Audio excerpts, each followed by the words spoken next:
ভোটের দিনক্ষণ ঘোষণা হতেই বিজেপির গোষ্ঠী কোন্দল প্রকাশ এলো বাঁকুড়ায়। বিদায়ী বিজেপি বিধায়ককে ফের প্রার্থী চাই না এই মর্মে পোস্টারও পড়ে সংশ্লিষ্ট বিধানসভা কেন্দ্রের বিভিন্ন এলাকায়। কিন্তু এসবে পাত্তা না দিয়ে দেখা গেল সোমবার 16ই মার্চ দলের তরফে যে প্রার্থী তালিকা প্রকাশ করা হয়েছে তাতে কিন্তু সেই বিদায়ী বিধায়ককে ফের প্রার্থী করা হয়েছে। তৃণমূলের তরফে বিষয়টি বিজেপির গোষ্ঠী কোন্দল বলে দাবি করা হলেও গেরুয়া শিবিরের দাবি তৃণমূলের উস্কানি এবং প্রত্যক্ষ মদতেই এই কাণ্ড হয়েছে।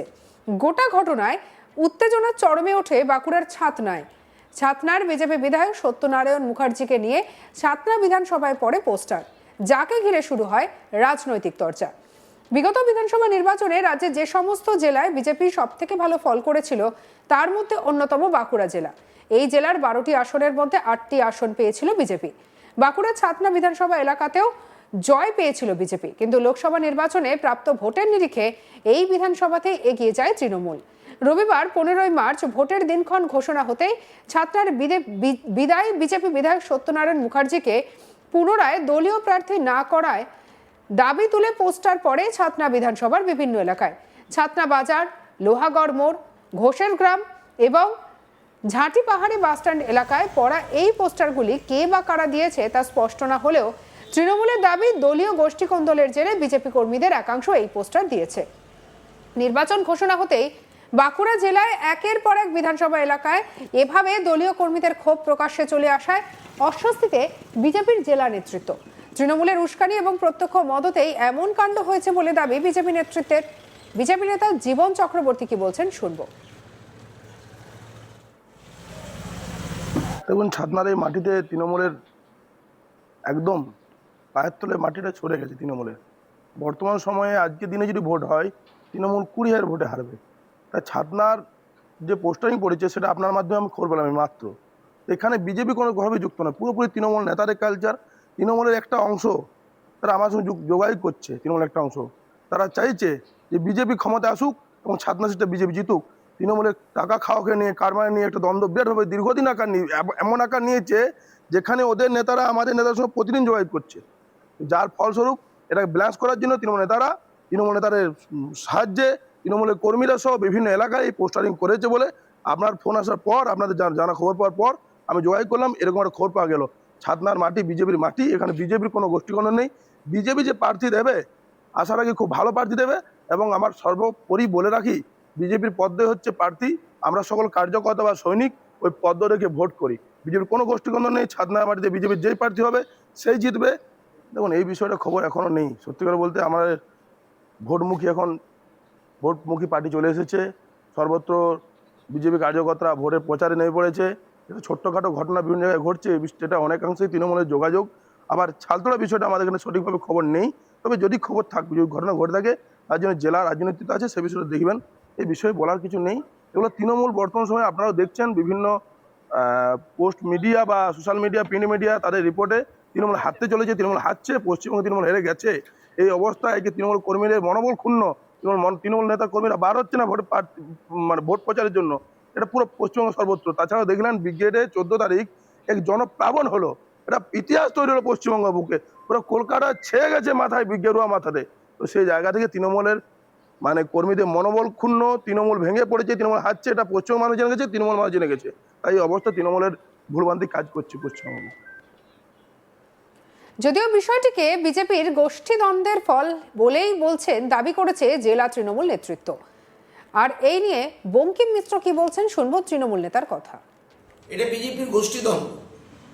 আমরা পোস্টার দেওয়া আমাদের দায় লাগেনি যে আমরা পোস্টার দেবো তৃণমূল কংগ্রেস। বিজেপি কাকে প্রার্থী করবে কি না করবে সেটা আমাদের দেখার দরকার নেই। বিজেপি এখানে হারবে, তার জন্য বিজেপির এটা বহিঃপ্রকাশ আগের থেকে করছে। ওদের অনেকজন দাবিদার ছিল, সেই জন্য ওরা নিজেরাই পোস্টার দিচ্ছে, ওরা তৃণমূলের নামে চাপিয়ে দিচ্ছে। তৃণমূলের ওই গাত্র জ্বালা হয়নি, কে প্রার্থী হবে বিজেপি তা দেখা।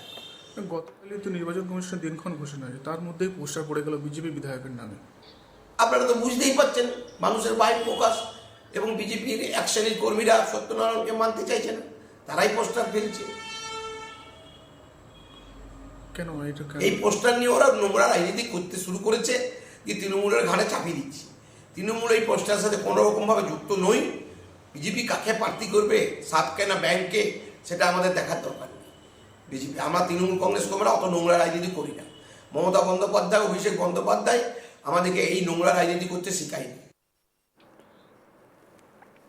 এই নিয়ে আমাদের কালেক্ট নির্ভীক চৌধুরী রিপোর্ট দেখাবো। বহিরাগত প্রার্থীকে আমরা চাই না, এই মর্মে অব্যাহত ছাতনা বিধানসভা। ছাতনা বিধানসভার যে বিভিন্ন জায়গা রয়েছে সেখানে রীতিমতন পোস্টারিং করা হয়, বহিরাগত প্রার্থীকে আমরা চাই না। প্রসঙ্গত 2021-এর যে বিধানসভা নির্বাচন, এই ছাতনা বিধানসভা থেকে জয়ী হয়েছিলেন শিক্ষক বিজেপি প্রার্থী সত্যনারায়ণ মুখার্জি। তিনি ছাতনা ব্লকের বাসিন্দা না হলেও তিনি কিন্তু বিজেপির ওখানকার মুখ হয়েছিল। তাই বিজেপির প্রার্থী ঘোষণার আগে চলল এক নাটকীয় মুহূর্ত।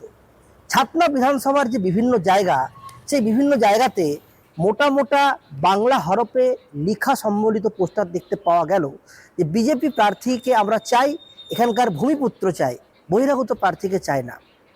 এইবার বিজেপির প্রার্থী ঘোষণার পরে ফের বঙ্গ বিজেপি আস্থা রাখল শিক্ষক সত্যনারায়ণের ওপরেই।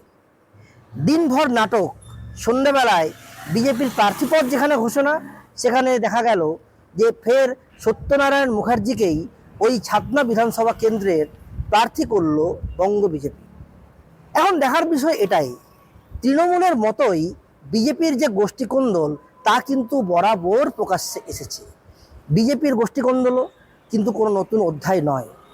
এইবার বঙ্গ বিজেপির যে মুখ, অর্থাৎ ছাতনা বিধানসভার জন্য সত্যনারায়ণের প্রতি বিজেপির যারা স্থানীয় কর্মী সমর্থকরা রয়েছে তারা কীরূপ আচরণ করে এবং তার হয়ে ভোট লড়াইয়ের ময়দানে মাঠে নামে কিনা সেটা শুধুমাত্র সময়ের অপেক্ষা। কিন্তু দেখা গেছে যে ছাতনা বিধানসভা একটা সময় বিজেপির শক্ত ঘাঁটি বলেই পরিচিত ছিল। 2021 সালে প্রচুর সংখ্যায় ভোটে বিপুল মার্জিনে জয়লাভ করেন তৎকালীন ছাতনা বিধানসভার প্রার্থী, বর্তমানেরও প্রার্থী সত্যনারায়ণ মুখার্জি। কিন্তু দেখা গেছে 24-এর যে লোকসভা নির্বাচন, মানুষ ছোট ফুল থেকে তাদের আস্থা বড় ফুল থেকে তাদের আস্থা সরিয়ে নিয়ে যাওয়া হয়েছিল ছোট ফুলে। সেখানে তৃণমূল কংগ্রেস, অর্থাৎ তৃণমূলের যিনি প্রার্থী ছিলেন বাঁকুড়া লোকসভার অরূপ চক্রবর্তী, তিনি সেখান থেকে লিড পায়। ফের 2026-এর বিধানসভা নির্বাচন, ছাতনা বিধানসভার মানুষ কোন ফুলে আস্থা রাখে সেটা এখন সময়ের অপেক্ষা। আর বিজেপির এই গোষ্ঠীকন্দল বিধানসভার ভোট বাক্সে কোনো প্রভাব ফেলে কিনা সেটাও এখন লাখ টাকার প্রশ্ন। বাঁকুড়া